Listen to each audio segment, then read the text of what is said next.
Philosophers should ask, is MAGA behaving like a domestic terrorist organization? Is it the case that MAGA's gone so far as to say that, uh, yeah, we can commit acts of violence at will when we want to? And there's actually a lot of evidence that MAGA is very close to a domestic terrorist organization. For example, we can look at groups like the Oath Keepers, who MAGA aligned with during their sort of transitional phase, where they've said, well, we use weapons and we recruit violent people. And our goal is really to move our political agenda from rural areas into the mainstream, into urban centers in the United States. And we see that the Oath Keepers are involved in the killing of a female in Charlottesville. We see that that numerous members are arrested during the January 6th protests while they're attempting to start a civil war. But that's not really the end of it. We also see MAGA politically supporting an agenda that promotes violence on the international stage.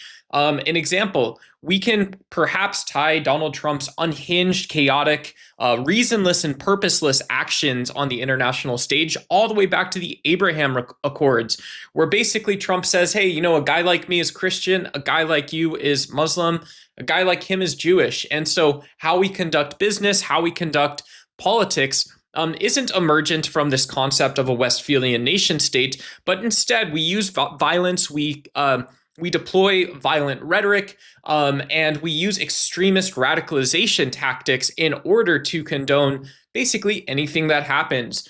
And so Democrats are left in this precarious situation where when we see what are disparate and disconnected acts of violence coming from the right, including the killing of government officials, assassinations, ranging to political arrests, ranging to bureaucratic mishaps that result in violence against citizens, we're not allowed to say MAGA is a domestic terrorist organization, or it's very much like that. Inductively in philosophy, that is what that is like.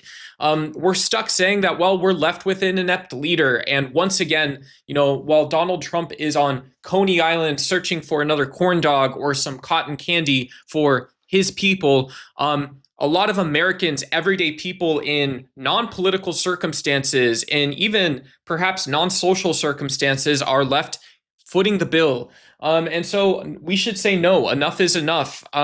MAGA behaves exactly like a radical domestic terrorist extremist organization. And it turns out they've made a lot of bedfellows that way.